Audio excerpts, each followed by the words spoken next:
Welcome to Two Beans in a Pod. Today, we're diving deep into a request many of you have sent in. The early life and ascent to power of Mao Zedong, drawing primarily from Chang's insightful book. You've asked us to look beyond the standard heroic narratives and explore some of the more complex, even troubling aspects of his formative years and how he clawed his way to the top. Our mission is to unpack these sources and highlight the fascinating and sometimes unsettling elements that shaped this pivotal figure. That's right. We're not just interested in a historical timeline. We want to understand the underlying currents, the personal choices and strategic moves that reveal a more nuanced and, well, at times darker side of Mao's journey.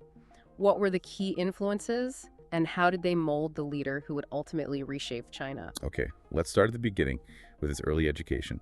He went back to his village of Shaoshan around the age of 8 for formal schooling. Now, this wasn't your typical modern classroom. It was a very traditional Confucian education focused on rote learning of these incredibly dense classical texts. Precisely. The emphasis was on memorizing vast amounts of material, often without necessarily grasping the full meaning at such a young age. However, Mao apparently possessed an exceptional memory and, well, a strong work ethic.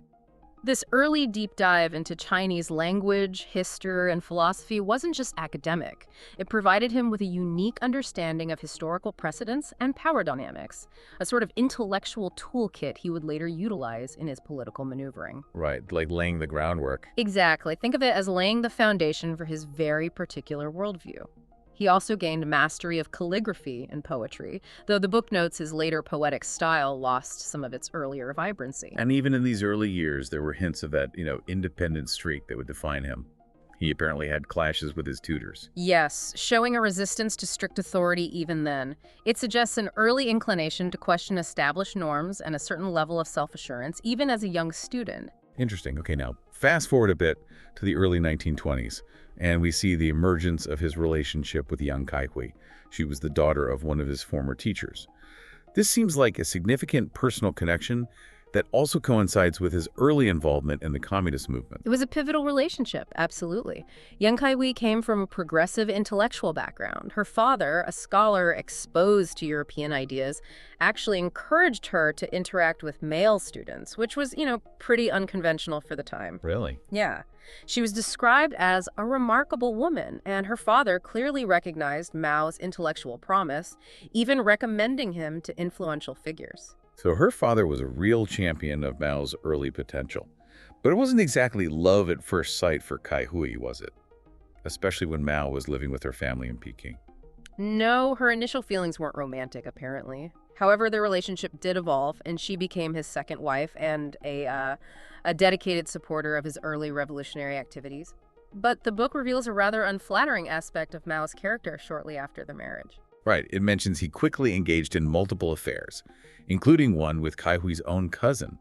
Ouch, that must have been devastating for her. It undoubtedly caused her immense pain. The book recounts her initial reaction of confronting her cousin. However, she seemed to adopt a somewhat resigned acceptance of Mao's infidelities.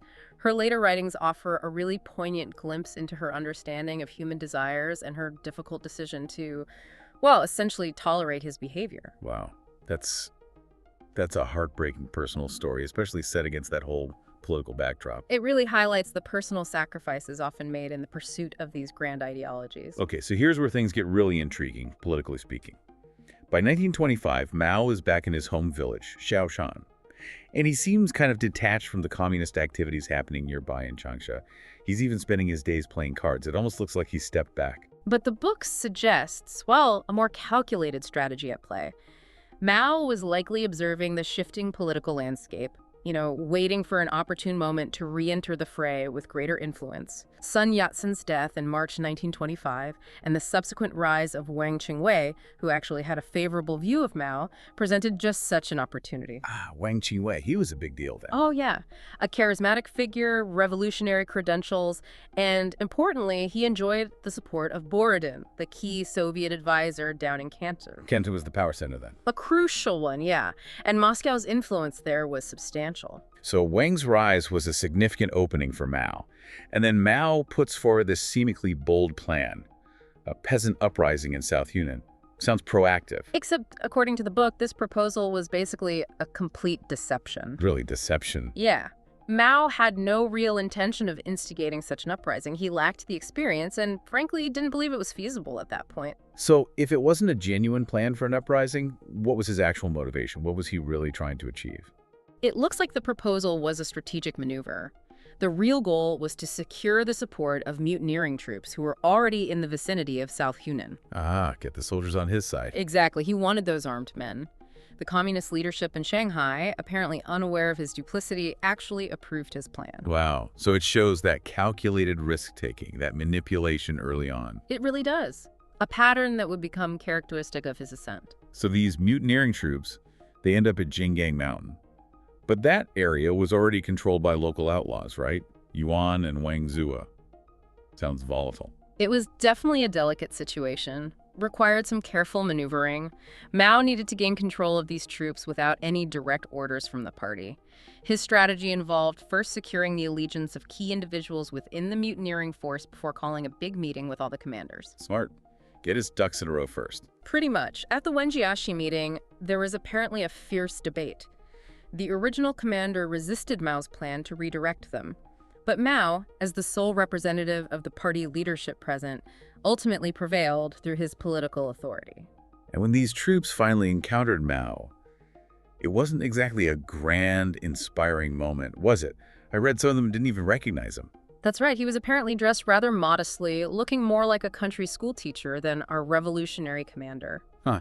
Yeah, this initial lack of recognition kind of underscores the unconventional nature of his early leadership and the challenges he faced establishing his authority. Now, let's delve into a darker aspect of this period. The book sheds light on the brutal reality of early communist rule in areas like Yongsan under Mao's control. It paints a picture that's quite different from the heroic narratives we often hear. Indeed. The book states that Mao's forces essentially drained the resources of Yongsan. This led to, well, widespread resentment among the local population.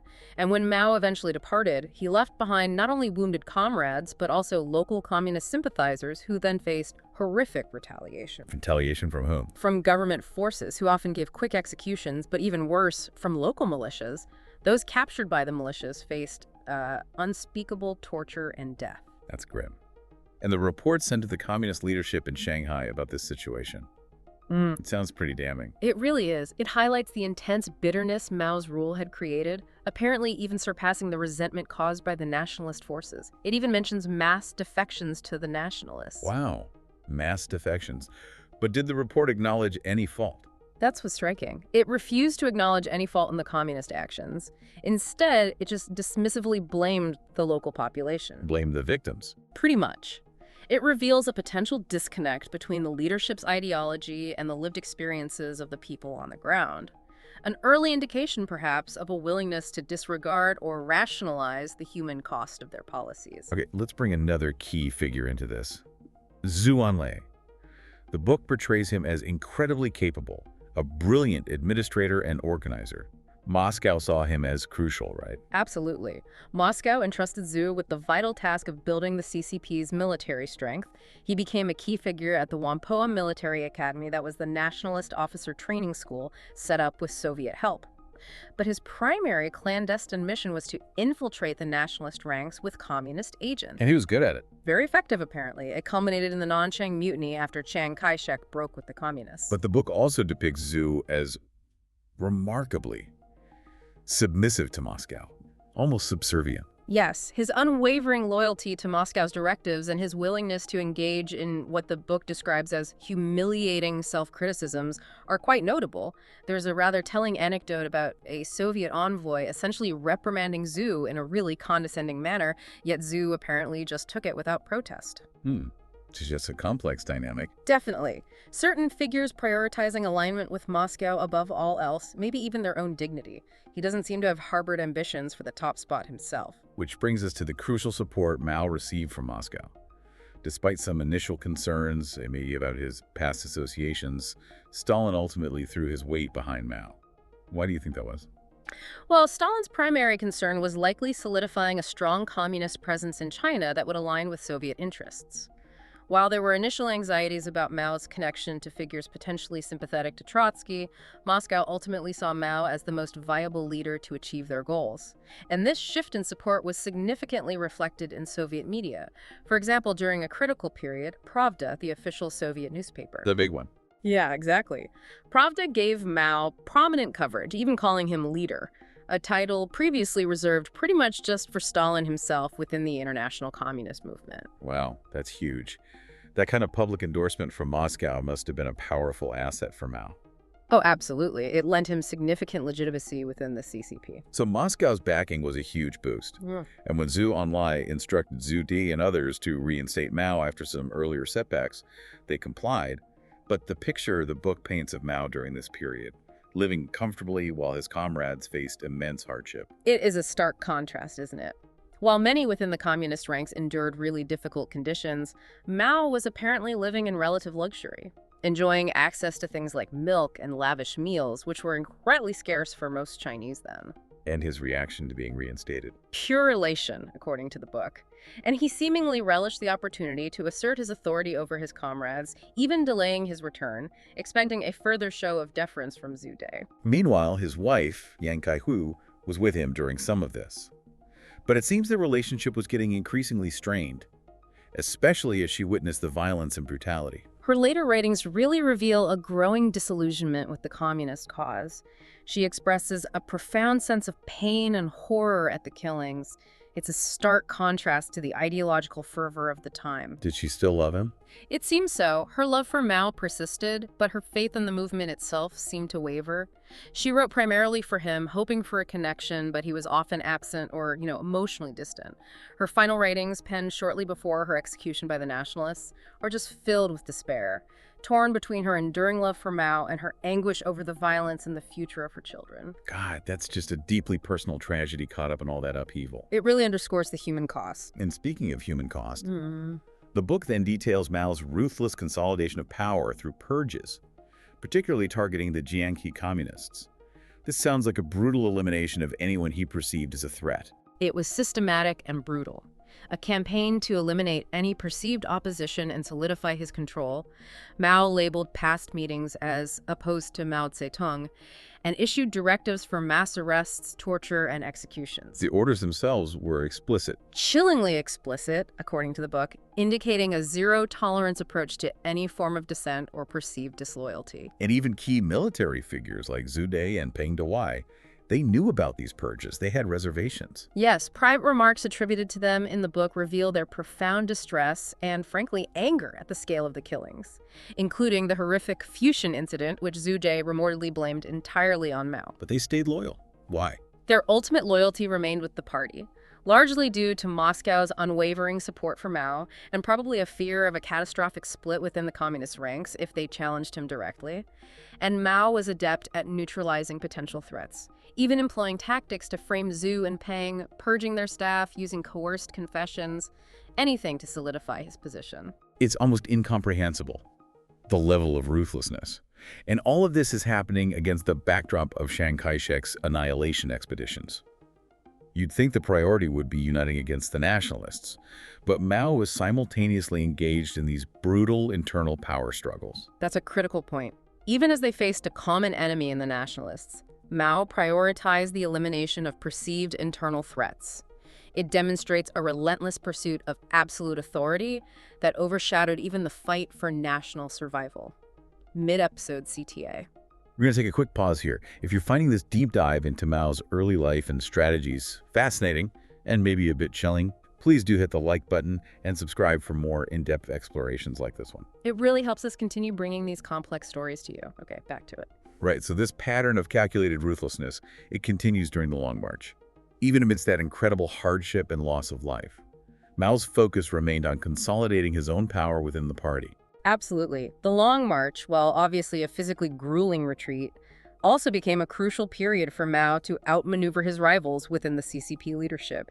He forged strategic alliances, marginalized dissenting voices, and even employed what the book suggests was, well, blackmail against Zhu Enlai to secure his own objectives. Blackmail.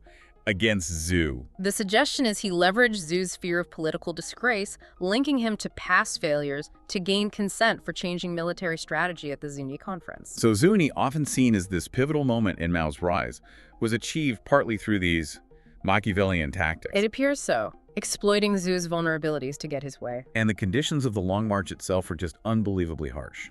The book recounts horrific details: disease, starvation, constant death. Oh, the personal accounts from survivors paint a truly grim picture.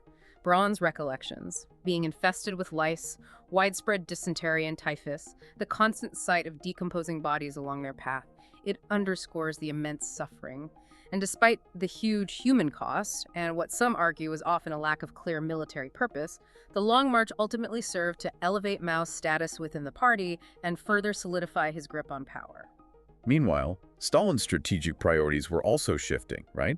And Mao had to navigate those complex dynamics too. Definitely. Chiang Kuo-tao's attempts to negotiate directly with Moscow, offering an alliance against Japan in exchange for support to replace Chang, that must have presented a significant challenge to Mao. Because Stalin wanted China fighting Japan. Exactly. Stalin was keen on seeing China actively engage Japan, making Chang's proposal potentially appealing. However, Stalin's own internal purges and the emergence of accusations against Mao, bizarrely labeling him a Japanese agent and a Trotskyist, highlight how precarious Mao's position could be even with Soviet backing. A Japanese agent? That's wild. It really is. Shows the paranoia of the times. Dimitrov's stern messages to Mao during this period underscore the underlying tensions. Then comes the Sino-Japanese War, often portrayed as this time of national unity against a foreign aggressor. But the book suggests Mao viewed it, well, differently, as another opportunity. That seems to be the argument. The events leading up to the full-scale war, including the incident in Shanghai instigated by ZZZ Zhang Suiliang, reveal a complex, often opportunistic landscape. While the CCP officially adopted a policy of fight Japan first, aligning with Moscow's directives, Mao's underlying strategy appears to have been focused on expanding the Red Army's power base. So paying lip service to unity while building his own strength. Pretty much. Even when Stalin directly ordered the Red Army to take orders from the nationalist military HQ, Mao, though initially resistant, ultimately complied. But he continued to prioritize strengthening his own forces for the inevitable showdown with Chang. And his time in Yan'an. While other communist leaders were more actively involved in the direct fighting against the Japanese, he used that time strategically. Exactly. Mao, while publicly participating in the anti-Japanese effort, privately viewed it as a strategic opportunity. He referred to his position kind of resentfully as house-sitting, but he used this time to transform Yan'an into his personal stronghold. He actively worked to undermine any genuine, lasting cooperation with the nationalists. And Chang Kuo-tao's defection later on, that helped Mao. Oh yeah. It provided Mao with a valuable opportunity to further discredit a key rival. Mao's ultimate objective remained seizing power from Chang, even during the existential threat posed by Japan. That was underscored by his internal directives. Chang remained enemy number one. And key figures like Liu Shaoqi became instrumental in supporting this hardline strategy. Yes, Liu Shaoqi, with his own extensive background in the Soviet Union, shared Mao's determination to seize ultimate power. He became a crucial ally in implementing Mao's strategies and was rewarded with significant positions. The book also delves into Mao's deep-seated paranoia and his ruthless methods for eliminating rivals, even someone like Wang Ming, who tried to return to Moscow. Right. The circumstances surrounding Wang Ming's poisoning are particularly suspicious. Poisoning. Moscow suspected Mao. The Soviet Union certainly suspected Mao and his notorious security chief, Kang Sheng, of involvement. And Zhou Enlai, again, played a complicit role in preventing Wang Ming's planned departure for Moscow. He basically acted as Mao's agent, making sure Qing's permission for the necessary flight was never truly secured. Zhou just keeps popping up in these morally ambiguous situations. He does, a complex figure, undoubtedly loyal to Mao by this point. All this relentless maneuvering, eliminating rivals, seems to have paved the way for the long-delayed Seventh Party Congress in Yan'an in 1945. Mao had been postponing it for years, right, to ensure he had absolute control. Yes, it was a meticulously controlled event designed to solidify Mao's undisputed leadership. Years of purges and internal struggles had decimated any potential opposition. The delegates were carefully vetted. Many had endured years of imprisonment and terror. A staggering half of the original delegates were branded as spy suspects. Half? That's incredible. It is. Hundreds of new, loyal delegates were appointed, and the Congress Hall itself was dominated by symbols and slogans exalting Mao's supreme authority. a stark reminder of the iron grip he'd established. And then we learn about the Communist Party's deeply troubling involvement in opium production and deliberately causing hyperinflation. It is a deeply unsettling revelation. The book details extensive cultivation and trade of opium in communist-controlled areas. It became a significant source of revenue for them. Simultaneously, Mao himself apparently ordered the unrestrained printing of the local currency, leading to runaway hyperinflation that devastated the lives of ordinary people in those areas. So funding the army and administration was more important than the local economy. It certainly seems that way. A ruthless prioritization. It's a stark illustration of the darker side of their revolutionary efforts. And to further his ambitions, Mao even engaged in this elaborate deception, trying to gain favor with the United States by downplaying their communist ideology, considering renaming the party. The level of deception was quite extraordinary, according to Chang. Mao and even the Soviet Union actively tried to convince U.S. envoys that the CCP were simply agrarian reformers, not genuine communists. Why was that so important? This calculated misrepresentation was particularly crucial during General Marshall's mission to China, which aimed at preventing the outbreak of full-scale civil war. Gaining U.S. neutrality or even support would have been a huge advantage. Then, as the Civil War intensifies, the crucial support from the Soviet Union, arms, Korean regulars in Manchuria, that played a significant role in the communist victory, didn't it? Oh, undoubtedly. The Soviet Union provided substantial military aid, including a significant number of experienced Korean troops who had fought alongside the Red Army. North Korea became a vital strategic rear base for the CCP, providing logistical support and a secure link between their forces. Plus, the Russians transferred a significant amount of captured Japanese military equipment to the Chinese communists in Manchuria. Huge boost. On the other side, Chiang Kai-shek seems to have made some critical errors in judgment. Shun Zhangyan's retreat from Yan'an, for instance. That sounds suspicious. There were certainly highly questionable decisions made by the nationalist leadership. Hu Zhangyan's withdrawal from Yan'an, despite Stalin offering to evacuate Mao to Russia, allowed Mao to maintain a crucial symbolic and strategic foothold. And Chiang's continued tolerance of Hu's repeated blunders, even when recognized, also contributed significantly to the nationalist setbacks. And the fall of key cities, the decisive campaigns like Huaihai, heavily influenced by communist agents deep within the nationalist command. The extent of communist infiltration was remarkable. Strategically placed sleeper agents within the nationalist military structure, including high-ranking generals involved in planning major operations, provided crucial intelligence and actively sabotaged nationalist efforts. They had moles right at the top. Yes. Chiang's reliance on known moles like Kujukui, despite clear warnings, proved catastrophic. By early 1949, Mao had effectively won the major military campaigns. And even as victory was within reach, Mao continued his relentless terror campaigns to eliminate any remaining nationalist sympathizers and enforce absolute control. The use of terror was a consistent tactic throughout Mao's rise, absolutely. As the communists gained control of new areas, they implemented brutal measures to suppress any potential resistance and consolidate their authority, leaving a trail of fear and violence. The siege of Changchun stands out as particularly horrific, using starvation of civilians as a deliberate military strategy. The intentional use of starvation as a weapon in the siege of Changchun is a chilling testament to the ruthlessness of the conflict. News of this immense human tragedy was systematically suppressed, apparently, and the Changchun model of siege warfare was reportedly applied in other urban centers as well. Just awful. And civilians in communist-held areas faced exploitation too. Oh yes, brutal exploitation through forced conscription into the army and dangerous frontline labor, often in massive numbers for major campaigns. And the land reform program, often presented as empowering the peasantry, but used as a tool of terror. It was strategically employed to terrorize the rural population and break any potential opposition. The party actively encouraged, even demanded, violence against those labeled landlords. Local cadres who didn't incite sufficient levels of brutality were often replaced. Kang Sheng's model of land reform emphasized extreme violence, lack of mercy, targeting whole families. And Mao approved of this. Mao himself viewed this systematic terrorization of the peasantry as an essential element in securing victory in the Civil War. It reached horrifying levels in places like Shandong just before the Huaihai campaign, widespread torture, executions, even of children. It led to a revolt within the local party organization, which was then brutally suppressed. Finally, we see Mao cautiously preparing to enter Peking, establish the People's Republic. Even at this moment of ultimate triumph, the book hints at fear, anxiety. Yes, despite extensive security measures, Russian mine detectors, even human minesweepers, Mao reportedly exhibited a palpable sense of anxiety in the lead-up to the proclamation of the PRC. His first public appearance at Tiananmen Gate was heavily orchestrated, and his inaugural speech, while marking the dawn of a new era, was delivered in a surprisingly flat and nervous manner, lacking a clear articulation of future plans. But it established his power. Unequivocally, it established his supreme authority over China. And his subsequent relationship with Stalin and the Soviet Union. Wasn't the fraternal alliance often portrayed, was it?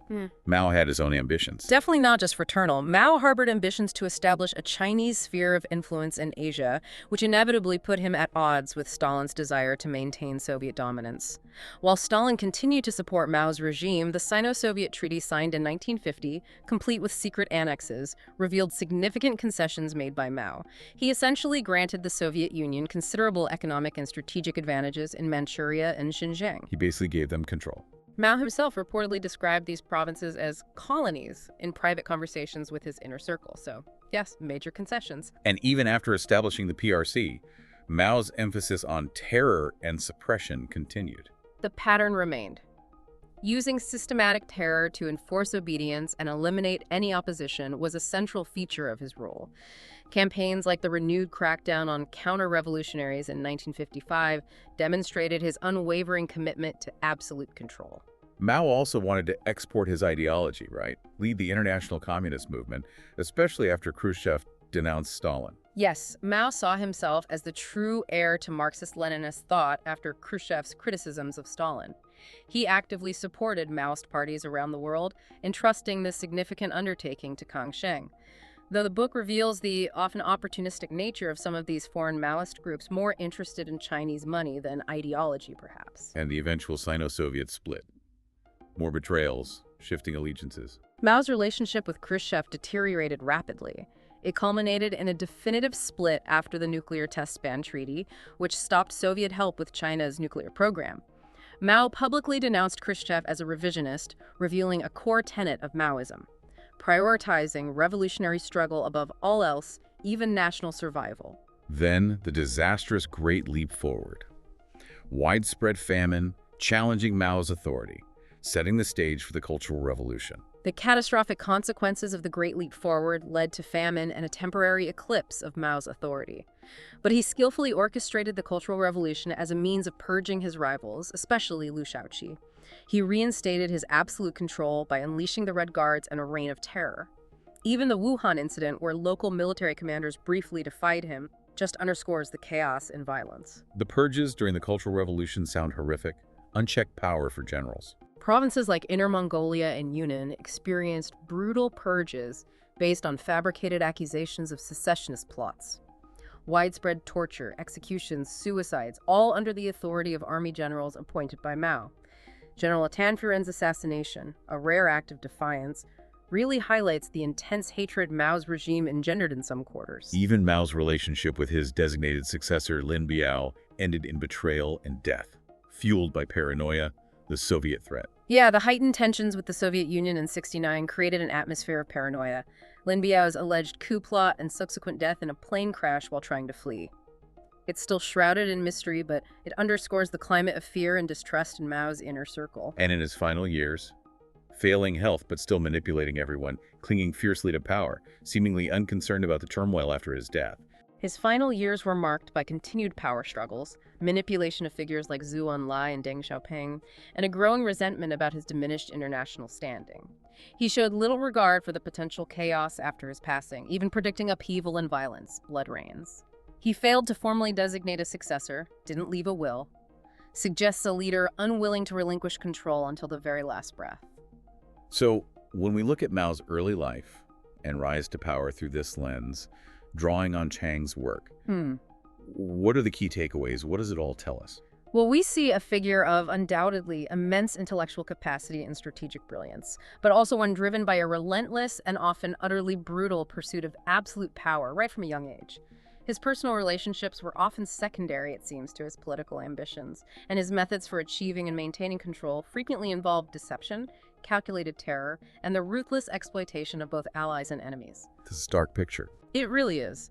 A stark reminder that the path to power can be paved with, well, morally ambiguous choices and immense human suffering. End episode CTA. If you enjoyed this deep dive, unsettling as some of it is, and want to explore more complex historical figures and events, please do hit that like button and subscribe. It really helps us keep digging into these important, though sometimes difficult, stories. Thank you for listening to Two Beans in a Pod. If you are interested in the book, please order it from the link below.